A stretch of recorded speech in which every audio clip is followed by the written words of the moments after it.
Hello, my name is Sandra Clark, and I am the president of Applied Ecosystems. And we specialize in completing environmental due diligence associated with commercial real estate transactions.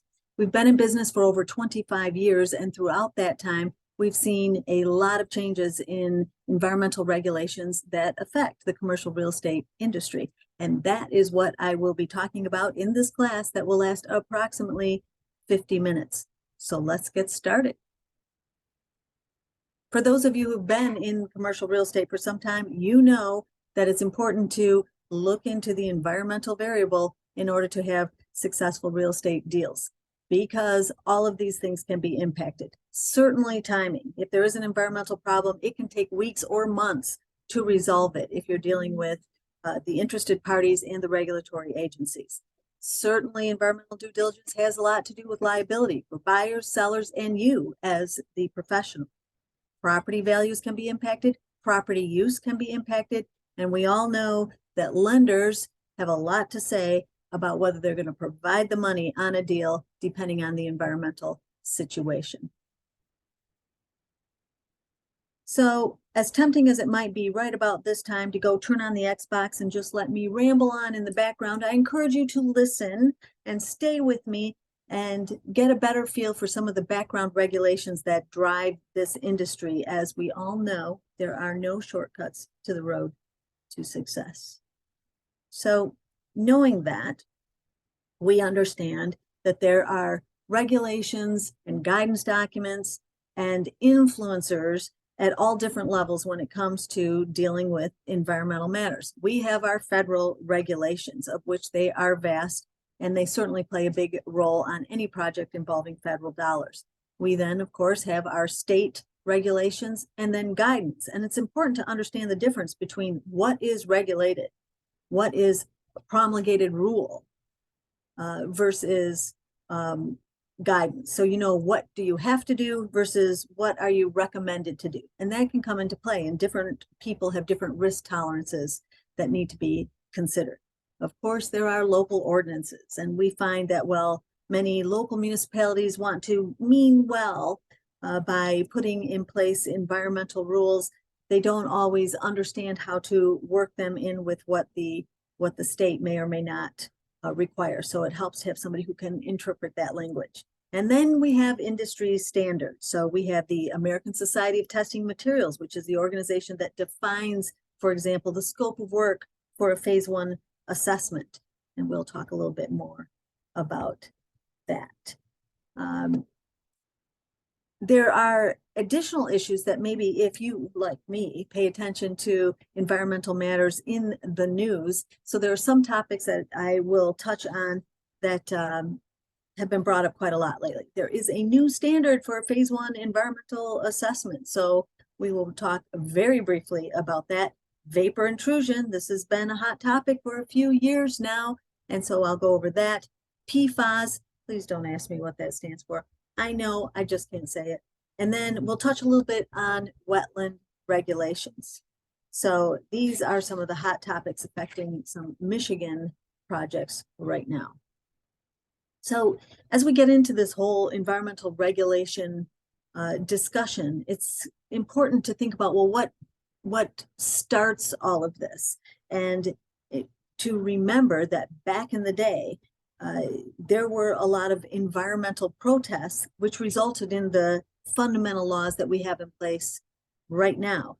We get a lot of that discussion, or you hear a lot about environmental issues as it relates to climate change debates, etc.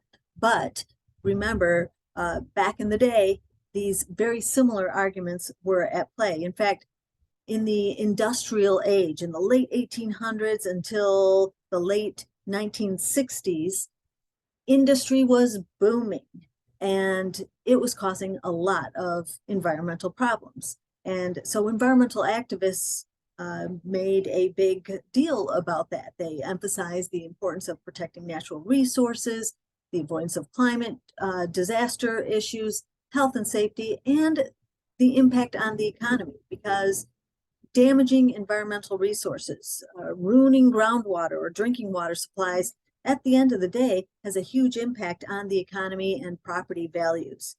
So this has been going on a long time before Greta was born. So looking at what happened back then, which triggered the environmental regulations that we deal with today, I think it's important sometimes to remember that, because I am probably in agreement with a lot of you in that I think we need to protect our environmental resources, but there's also room for healthy economic growth and development. But when things were left unchecked, this is what we saw. We saw industry discharging contaminated waters into surface water bodies. This impacted our groundwater, drinking water supplies. We had air emissions. We had dumping of chemicals, and it caused very dramatic impact in terms of health issues with people. And there's lots of stories to that effect. So there was one situation, though, that I think many would agree is the catalyst that caused our national environmental regulations to come into play. And that was associated with the Cuyahoga Lake Erie River fire in 1969.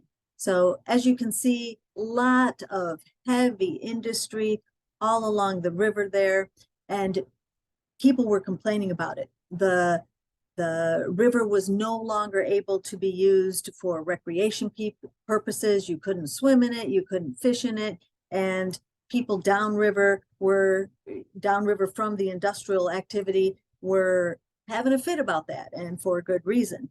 But nothing was happening, despite several protests, despite several politicians saying they wanted to require industry to do something about it, despite encouraging industry to do something about it. Nothing changed for a very long period of time, until one day the river actually caught on fire.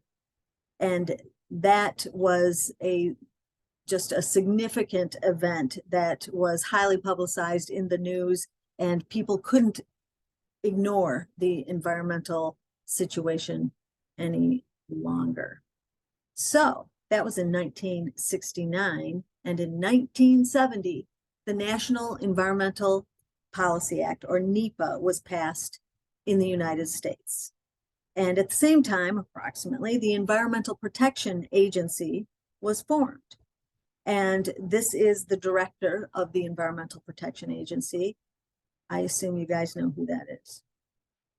But this obviously was a very significant thing for the United States to actually have environmental policies, and to have an agency that governs those policies to take control of industry practices and to protect our environmental resources. So NEPA is a very broad-ranging federal regulation, and it impacts a lot of different types of projects, certainly projects that receive federal funding. Now, these would be cell towers, roadways, there are others, but maybe you've heard of some of this terminology. There is what's called an environmental assessment, not to be confused with a phase 1 environmental assessment that we do with pretty much every commercial real estate property transaction. But an environmental assessment, as defined under NEPA, is where the overall impact of the project is evaluated from things involving historic preservation, threatened and endangered species, noise pollution, Native American sites of significance to indigenous people. These things are looked at, and if there is an indicator that the project will cause negative harm to any, associated with any of those items, then the next step would be to do an environmental impact study, or an EIS. These are very involved projects. They get into the standard things that we deal with commercial real estate deals, where we look into contamination and health and safety impacts. But just so you know, at the federal level, these projects go out under an even deeper level of scrutiny in order to be awarded federal dollars. So NEPA has within it, under it, part of it, various regulations. And I'm not going to talk about all of them. This is only a 50-minute class, but just the ones, my favorites, that most impact, I think, what we do. would be the Clean Air Act, which was passed in 1970, and the Clean Water Act, which was passed in 1972, and my personal favorite, and I know it's yours, is CERCLA, which was passed in 1980. The Comprehensive Environmental Response, I can say it with my eyes closed, Compensation Liability Act. That was the birth of my industry. That was the birth of the Phase 1 assessment. And it defined for the first time what an innocent landowner was. And it, more importantly, assigned responsibility to the responsible parties for the cleanup of contamination that they caused. So CERCLA was huge. For the first time, it went after industry in their pocketbook. And that was the birth of our due diligence process that we know and love today. So the Clean Air Act is not something that that we deal with a lot. It has to do with the regulation of emissions, and it establishes national air quality standards. And certainly it's highly relevant for air quality issues in big cities and in other areas, in industrial areas where there are emission issues and air permits that have to be maintained and monitored over time. It's pretty much a large industry type variable, not part of your standard environmental due diligence. It ends up falling under an industrial compliance type issue. The Clean Water Act, its declared purpose to restore and maintain the chemical, physical, and biological integrity of the nation's waters. The nation's waters. That phrase is going to come up a little later in this discussion as we think about, well, what constitutes the nation's waters? I think this is an interesting picture. Maybe some of you recognize it. It is the Kalamazoo River. It is the result of almost 1 million gallons of crude oil, 840,000 gallons to be exact. Probably not exact, but close enough. That oil was released from an underground oil pipeline known as Line 6B, I think, owned by a company called Enbridge Energy. Enbridge Energy is a Canadian company, and maybe you've heard that name because right now there's a big debate about another pipeline that they have. It's called Line 5 that runs under the Straits of Mackinac. And they want to, or are proposing putting in a tunnel to put that old and deteriorating oil pipeline in so that they can continue to operate it. So this spill, though, that happened on Line 6B was extremely significant, and its cleanup was overseen certainly at the federal level under the Clean Water Act, and as well as the impacted states as well. It has taken over 21 years for this particular spill to get a no further action declaration from the state of Michigan. Although there are some people to say that the area is still impacted and it is not yet restored.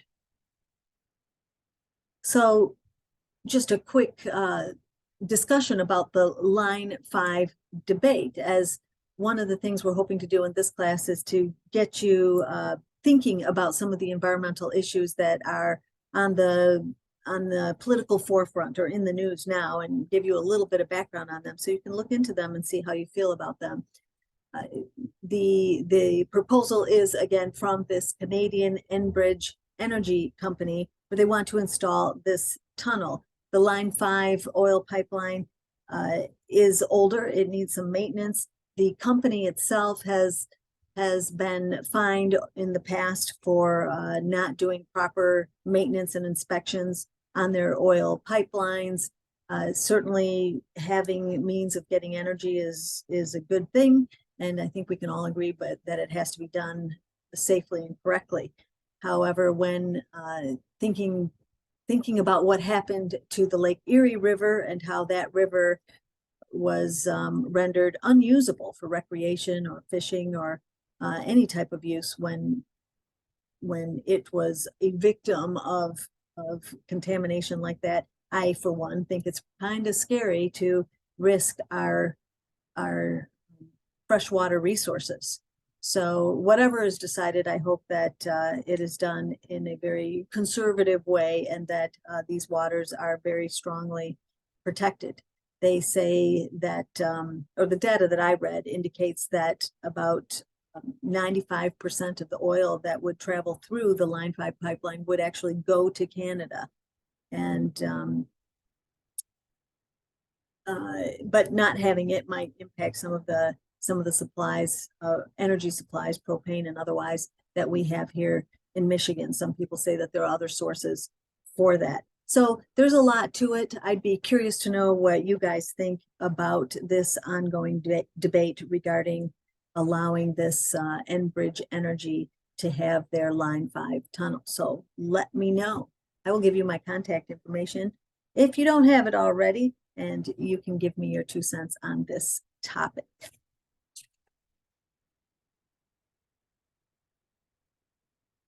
Also in the news associated with the Clean Water Act, there is a rule. It's called the 401 rule, which refers to what I feel is kind of a common sense understanding that if there is going to be a project that impacts the water of the nation, therefore it falls under the umbrella of the National Clean Water Act. But if it also is going to impact states, tribes, territories, that those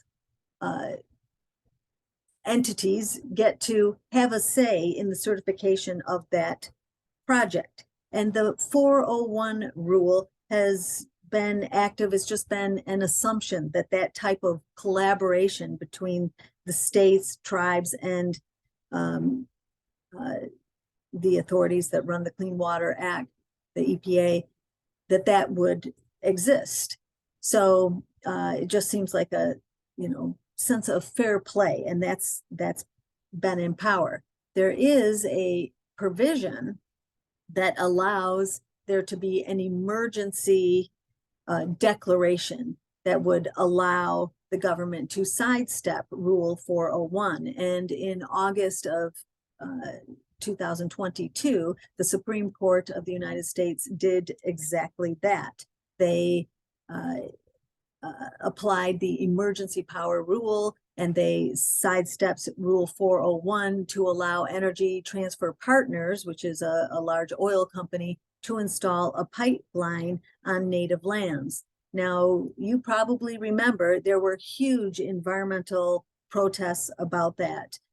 Needless to say, the Native Americans in that area and those tribes had a lot to say and had major issues, as there are millions of people that rely on the groundwater as their water supply and surface water bodies in the area. They were very concerned about potential breakage of the pipeline and what that could do to their communities. So it was also known as the Dakota Access Pipeline.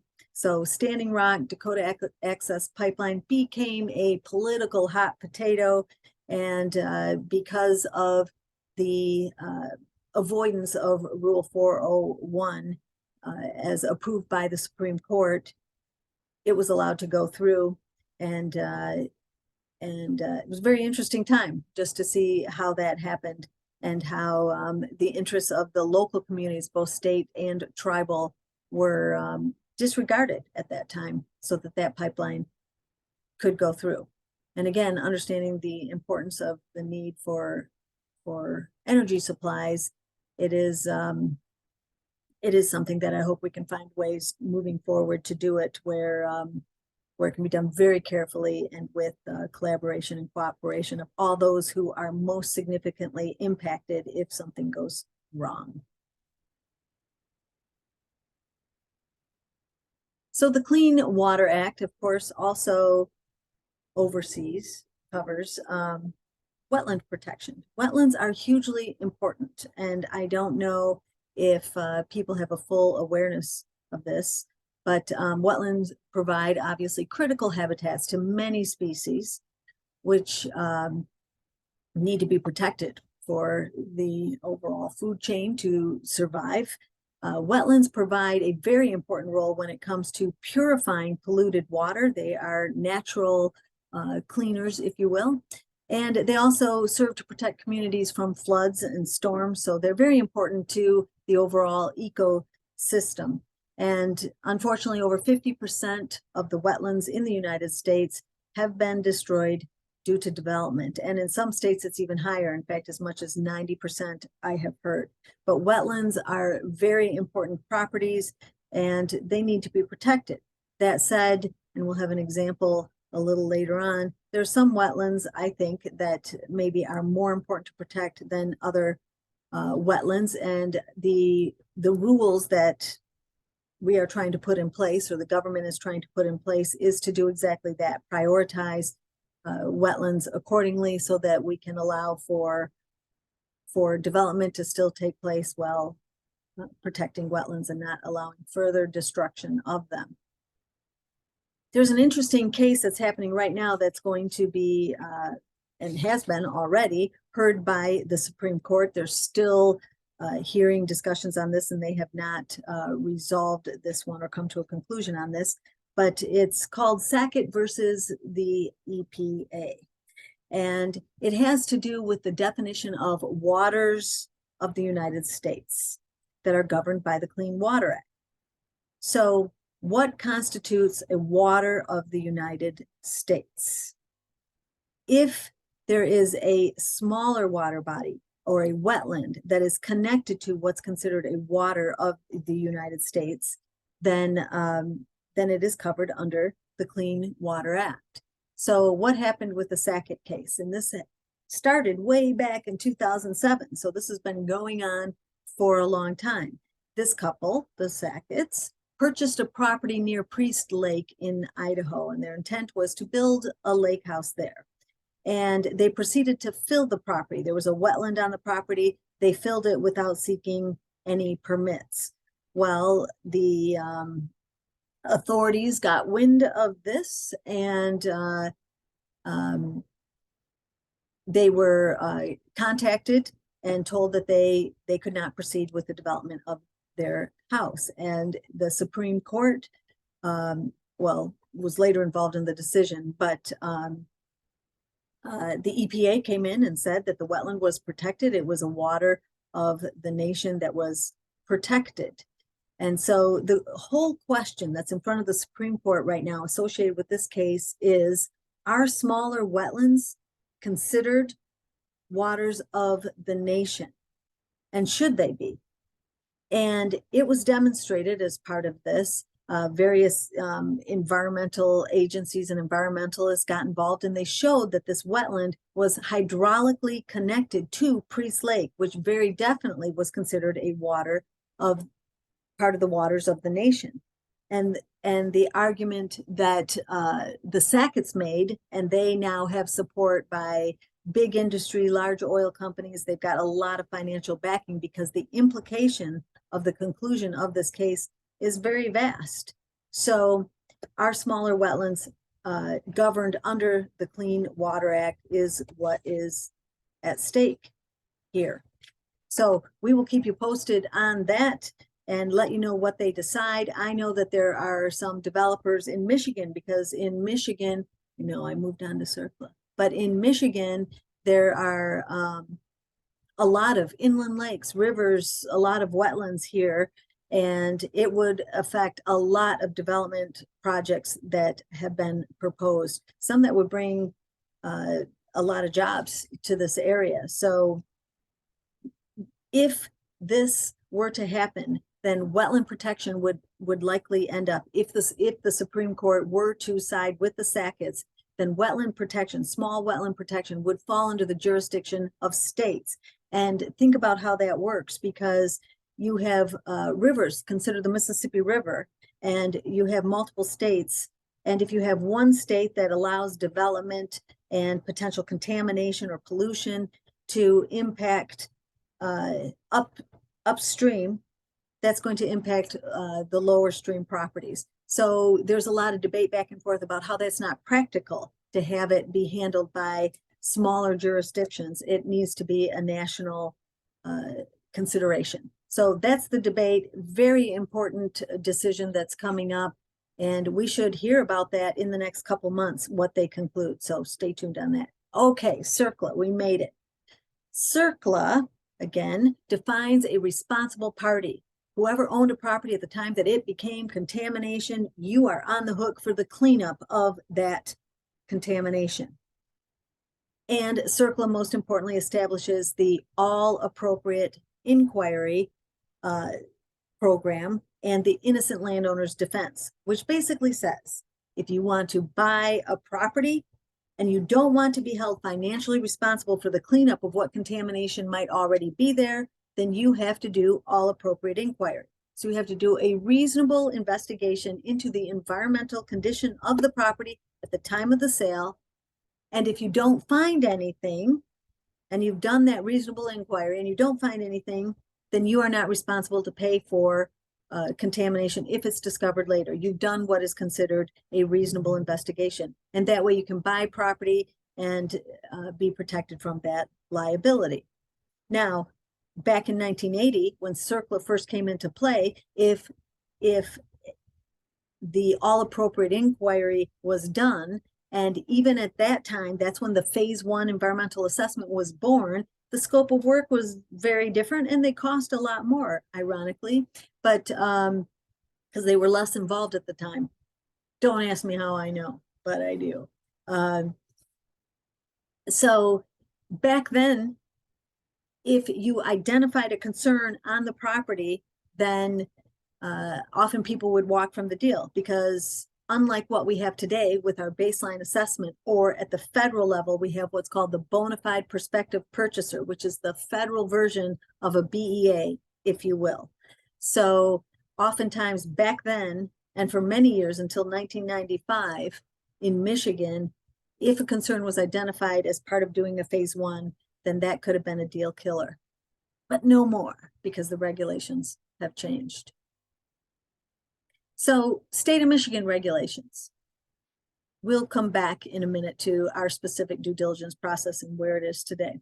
State of Michigan in 1994, Act 451 was passed, and Act 451 still is the primary act that governs what we environmental professionals do. So the Natural Resources and Environmental Protection Act, or the NREPA Act, is what governs what we do. And Act 451 has several subparts underneath it that govern the various subparts: contamination, wetlands, underground storage tanks.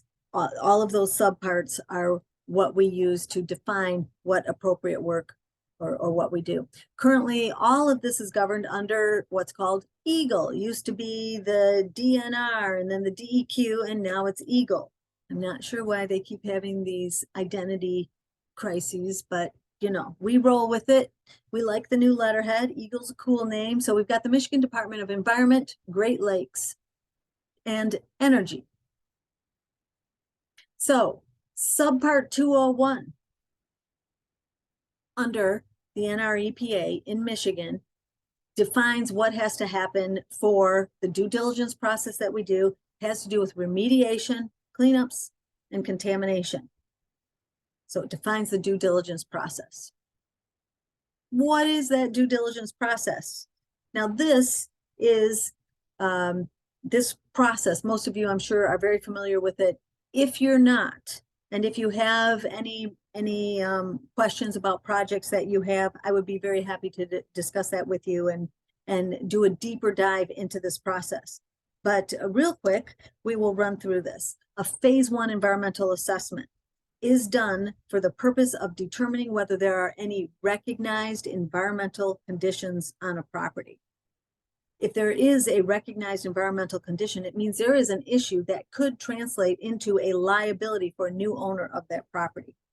Phase 1s include doing a regulatory review where we look at local, state, and federal records to see what issues might exist for the property. We do a site inspection, and we do a full history of the property. There are about 10 different sources that we look at: address directories, Sanborn fire insurance maps that date back to the late 1800s, my favorite historical resource, aerial photographs, other things. We also interview knowledgeable site contacts to get that full picture of what's going on, and are there any reasons to believe that there's contamination on this property. And we come to a conclusion.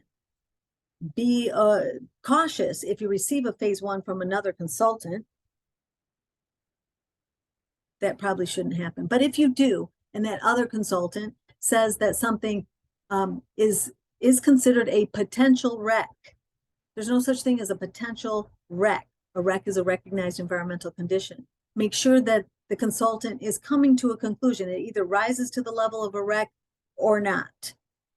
The new phase one standard, they are required to review the standard every 8 years and see if they can make it better. They did. It took a long time. The EPA just a few months ago approved the new ASTM E1527-21 standard, and it's now approved, and that's what all of your phase ones should be referencing.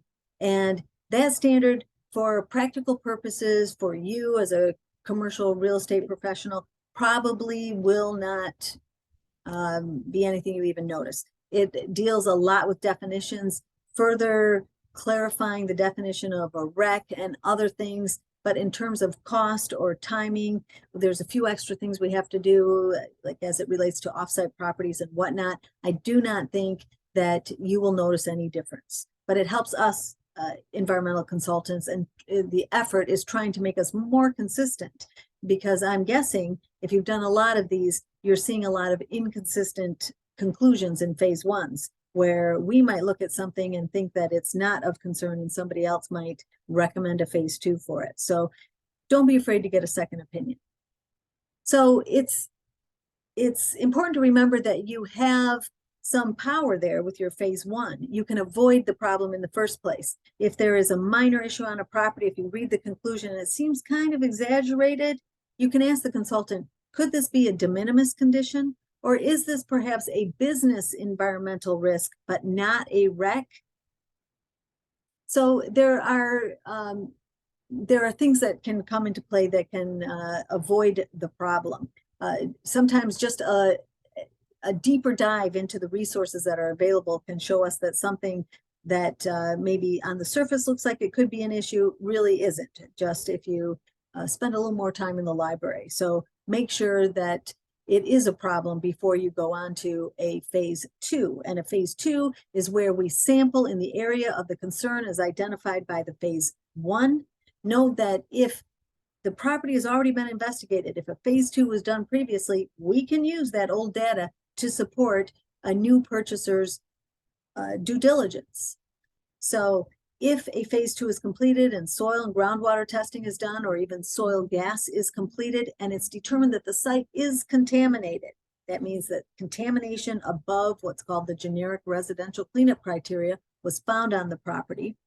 They use the generic residential cleanup criteria, even though we're talking about commercial properties, because if it's lower than what's considered acceptable for residential site use, the thinking is there's no liability here, so it's not considered contaminated from that standpoint. So if we have contamination on the property, then the property is called a facility. If it's a facility, that means it's eligible for a baseline environmental assessment. And that is a document that is submitted to the state of Michigan. It has a phase one, an up-to-date phase one attached to it, and it goes to the state of Michigan, and it documents what contamination exists at a property at the time somebody is buying it. So it's showing, hey, this was here before I bought it. Don't come after me for cleanup of this contamination.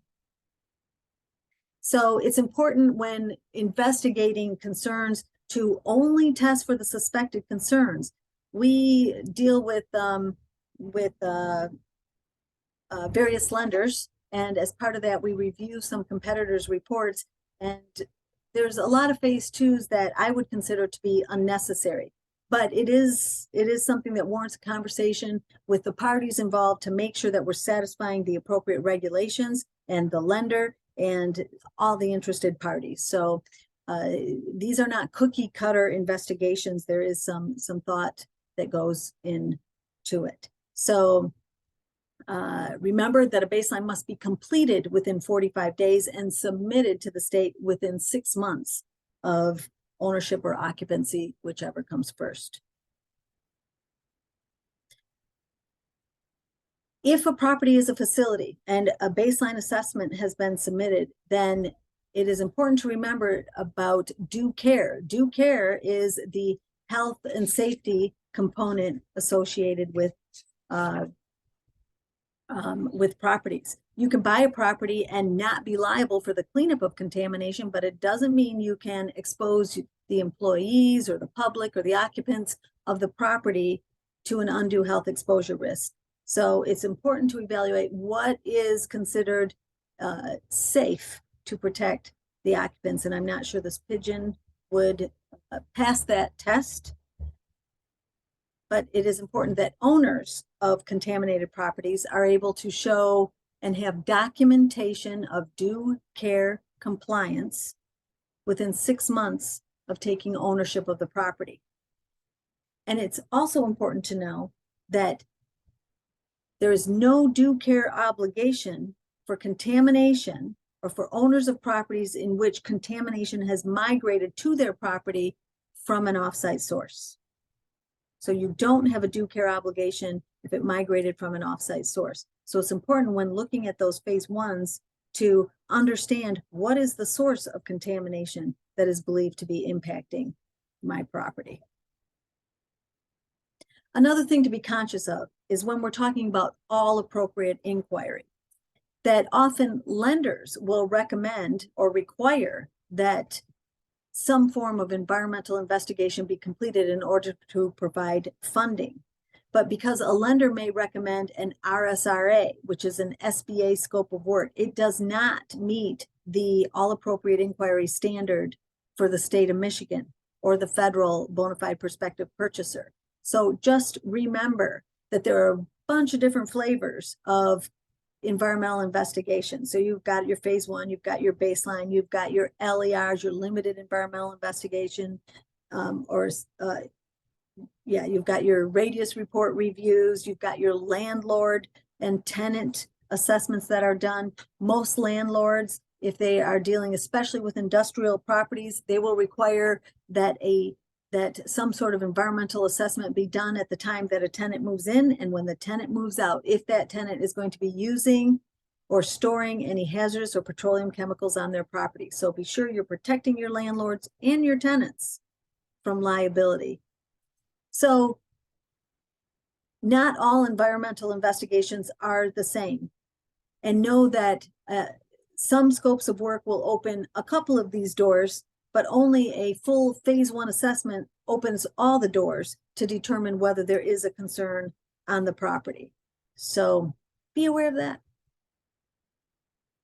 The whole due diligence process, and if you've run into me before, you've probably been given one of these flow charts, but it generally describes the process that we're talking about. If someone is buying a commercial piece of real estate, this is the process they need to go through in order to be protected from liability. If you don't go through this process at the time that you buy the property, it may come up again when you go to refinance it or go sell the property. But if you don't do it in that window of opportunity, that 45 days from the time that you take over ownership or take over occupancy of the property, if you don't do it at the time you buy the property, you can't get this protection later. And also, if you change the ownership entity name, so maybe you've owned a property for a while, but now you want to put it in your business entity's name or move it around, anytime you change ownership entity names, new environmental due diligence must be completed. So make sure that that advice is being given. And I know you can't read it here, but this is to encourage you to contact me, and I will send you a copy of this, and we can help you talk to your clients about this process. So one thing that comes up a lot right now is vapor intrusion. And this has been something that we've discussed for a couple of years, and just to cut to the chase, not a lot has changed, but I do think you need to be aware of a few things. Vapor intrusion is a major focus with EGLE right now with the state of Michigan. What is it? It's volatile compounds in vapor form that make it inside a building. Their source is typically either petroleum or chlorinated solvents. and you're more likely to have a vapor concern with chlorinated solvents, and a primary source of that is dry cleaners. Some industrial sites or older industrial sites where they use chlorinated solvents as cleaning materials. So if there is a vapor intrusion issue on a property, then some sort of mitigation has to happen to comply with due care. What is that mitigation? Well, the state has guidance right now, not law, but guidance. And that guidance says if you have these vapors, if you're doing testing of the soil gas beneath the building and those vapors could ever get in the building, then you should have a vapor barrier. So if there's a building, you should be putting this vapor barrier epoxy coating on the floor. You should be installing a subslab depressurization system, kind of like a radon system, beneath the structure to pump out those vapors and release them to the environment so they can't get inside the building. And then you should do subsequent testing to confirm, indoor air testing, to confirm that these mitigation efforts are working and that you don't have any indoor air problem on the property. Now, there are some tricks to this. Again, the state is, and Eagle specifically, is expected to promulgate rules to actually require these things. In the meantime, people are making a decision to do other things. For example, do indoor air testing periodically to show that there isn't a concern, or other lesser things, installing just the subslab depressurization system or just a vapor barrier until they know exactly what's going to be required by the state. But if you've got a transaction where chlorinated solvents are a variable, be prepared to deal with potentially a large issue with that. But know that because it can be so expensive to install these systems, the office cat is visiting me here. All right, we'll see. For those of you paying attention, that's Pixel. She's our Applied Ecosystems mascot. So is testing necessary? We had a project recently where another consultant had done a phase 1, and they appropriately identified a dry cleaner that's located kitty corner across the street from the subject property, and they recommended that a phase 2 be done. They recommended that on the subject property that soil and groundwater testing be done to determine whether the chlorinated solvents from the dry cleaner were impacting the subject property. But think about that. What is the benefit of getting soil and groundwater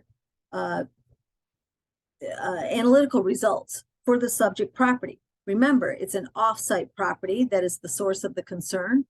So there is no due care obligation. So they don't have to do anything. But they might still want to do something, because you don't want to think that there could be a health exposure risk on the property. So, but you don't have to. So sometimes we look at it from a sensitive site use. Is there going to be a daycare, a school, a senior living place like that, or a residential site use? Then you might want to go ahead and do some testing. But should you do soil and groundwater testing, spend $5,000 to $10,000 to investigate that? I don't think so. I think if you want to do some investigation, then you should probably jump right into doing soil gas testing. And that's where we go in the structure, we poke a couple holes, small diameter holes through the floor, and you basically suck up the vapor that's underneath the building and have it analyzed to see if it is of concern or not. But think about what you're going to do with the results. If there is a problem that you find, now you have knowledge of that. Are you going to install the necessary or the recommended mitigation systems, the barrier, the subslab depressurization system? Are you going to do the subsequent testing? What are you going to do with that data? We had another property where, again, an off-site dry cleaner, and they have a proposed development, a bank branch, proposed development for a bank branch, but it's vacant land. So in this case, we recommended that they skip the testing altogether. And just at the time of construction of the building, put down that vapor barrier. They don't have an obligation to do anything, but if you put down that vapor barrier, then you've already gone above and beyond what would be considered required or necessary at the time. and you've added an extra layer of protection. And better to spend the money on correcting the problem than getting unnecessary analytical data that you don't need. So put your money where you're going to get the most out of it is what we recommend. Another topic, PFAS. And try as I might, I cannot pronounce that word. So that's something else you can do for me. Call me up, leave me a message, or tell me how to pronounce it. But anyway, I'm going to stick with PFAS. PFAS, as you may know, are ubiquitous. They're everywhere. And it's estimated that up to 99% of Americans already have it in their bloodstream. So right now, the state and the federal government is trying to figure out what to do about this. In the state of Michigan, we do have criteria for drinking water only. There's no criteria for soil. You can test for it, but when you get those analytical results, you can't use those results to make the site a facility. These are the types of operations that are known to use and generate PFAS. And so when we're doing work on sites like this, we are more concerned about it. But at the end of the day, in the state of Michigan, if the site has a drinking water well, then we would maybe recommend that you test for PFAS. But other than that, probably at this stage, we, as a common sense matter, probably wouldn't recommend doing any PFAS testing.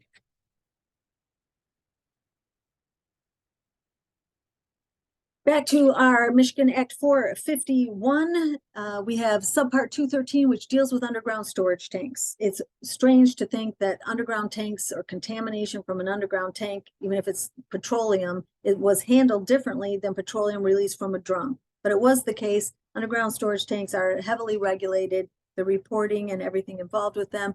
Do know that there is a state fund that is available to deal with the release from an underground storage tank. And it can be assigned to responsible and non-responsible parties. It can help with due care response activities. So if a vapor mitigation system is needed, MUSTA can help with that.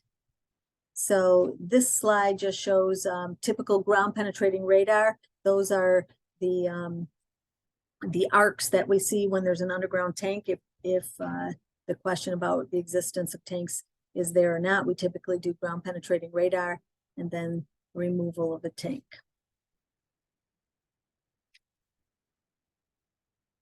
All right, we're jumping to wetlands. So in Michigan, the Army Corps of Engineers has jurisdiction for any wetlands that are contiguous to the Great Lakes and connecting waters. And EGLE handles wetlands that are not under the jurisdiction of the Army Corps of Engineers. See, that's easy. Wetlands, I see this is getting cut off a little bit, but wetlands that are regulated.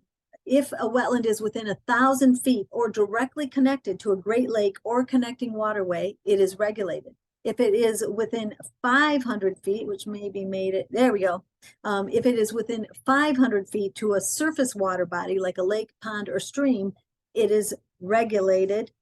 And then there are other size considerations that come into play. Wetlands that are considered rare or imperiled, or if they're supporting a rare species, or other wetlands that are just determined by the state to be essential for the preservation of the state's natural resources. So various wetlands are regulated. If they're regulated, it means you can't fill them, you can't dredge them. You can cut down all the trees on them, but you have to be cautious about that. So I'll end with a quick little case study regarding wetlands in Michigan. There was a property in Au Gres, Michigan, and it was a case of an emergent wetland. It was about a 10-acre property, and we were hired to do a phase 1 assessment on behalf of a developer who had found this property and determined that it would be the perfect spot for a marina.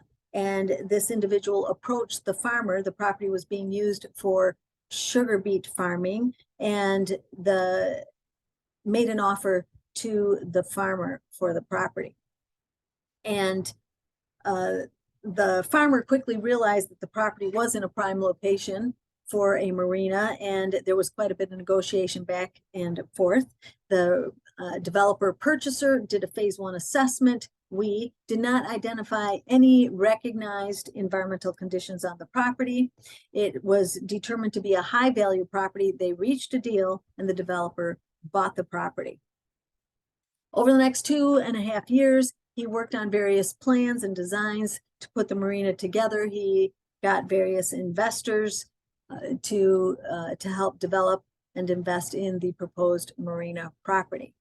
However, and I know you know where this is going, however, in that 2.5 years, a wetland emerged on the property because it just so happened that during the operation of the property as farmland for sugar beets, that dewatering pumps were regularly used to maintain the farmland. And after the property was purchased, the purchaser wasn't aware of the need to continue to operate those pumps. So in that 2.5 years of planning, adequate wetlands developed on the property such that the Army Corps of Engineers denied the permit due to the emergent wetland on the property.